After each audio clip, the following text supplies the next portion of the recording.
Ya, rebahan adalah kata yang digunakan seseorang untuk menunjukkan kalau dia sedang tidak melakukan aktivitas apapun. Dan rebahan juga sering dianggap sebagai aktivitas yang malas bagi sebagian orang. Mungkin cukup sulit untuk menghilangkan kebiasaan buruk ini jika kamu tidak memaksakan diri untuk melakukan perubahan yang lebih baik.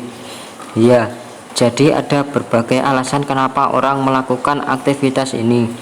Mungkin karena salah satunya lelah setelah seharian melakukan aktivitas bekerja. Ya, mungkin ini masih masuk akal dan wajar. Dan lalu bagaimana kalau orang-orang tidak punya pekerjaan tetap? Mungkin ini sangatlah tidak wajar. Tidak ada inisiatif untuk melakukan aktivitas lain selain rebahan, main HP, main game, dan lihat hal-hal yang tidak bermanfaat. Dan lebih buruknya lagi, akhirnya buka sosial media yang bersifat negatif. Ingat, semua orang berhak untuk meraih kesuksesan, bahkan orang miskin pun juga. Tapi semua itu berlaku untuk orang yang rajin dan bersemangat. Ya, jadi inilah cara menghilangkan rasa malas pada kaum rebahan. Yang pertama, berkomitmen untuk tindakan sekecil apapun. Hal yang paling penting untuk tidak menjadi malas adalah kamu harus mampu melihat bagian terkecil dari tugas dan berkomitmen untuk menyelesaikannya. Kecenderungan menjadi malas itu akan merusak kesehatan mental karena secara sadar atau tidak kamu akan terus berputar pada siklus tersebut. Maka ketika kamu memulai dengan mengambil sedikit demi sedikit bagian dari tugas tersebut, maka menyelesaikan tugas terasa lebih ringan dan cepat. Yang kedua, buat daftar tugas menjadi bagian-bagian yang mudah diatur. Ya, mungkin kamu sudah muak melihat kalimat untuk membuat daftar tugas, tapi percayalah, ini akan sangat membantu membuat pekerjaan lebih cepat dan lebih mudah. Jadi kuncinya adalah bagaimana kita memulainya, karena di awal butuh kemauan yang keras. Kamu tidak perlu membutuhkan kemauan yang keras untuk seluruh tugas. Kamu hanya perlu sedikit tekad dari awal.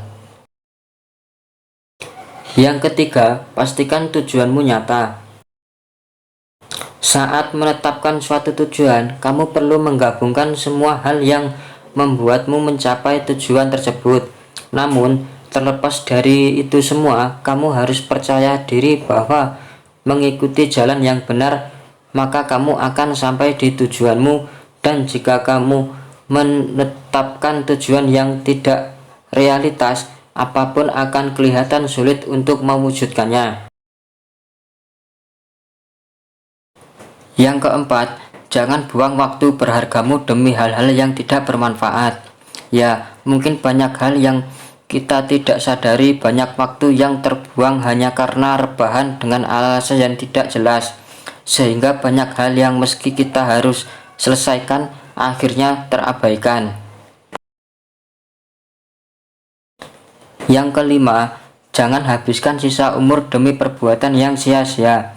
Ya, selain membuang waktu, tentunya akan menghabiskan umur yang singkat, dan karena kamu semakin banyak melakukan hal itu akan menjadi kebiasaan buruk buat kamu sampai tua nanti. Kemudian kamu akan terlena dengan zona nyaman yang nantinya akan sulit membuatmu keluar. Yang keenam, berolahraga. Ya, olahraga dapat membantu suasana hati menjadi baik, sehingga menjadi lebih semangat dalam mengerjakan sesuatu. Selain itu, olahraga juga bisa meningkatkan motivasi di otak, sehingga menghilangkan rasa malas yang ada. Jadi gunakan waktumu sebaik-baiknya. Hidup ini terlalu berharga untuk kamu sia-siakan. Ya, jika menurut kamu video ini bermanfaat, berikan like dan bagikan kepada teman-teman kamu agar kami bisa membuat video seperti ini. Dan jangan lupa tekan tombol subscribe ya. Terima kasih.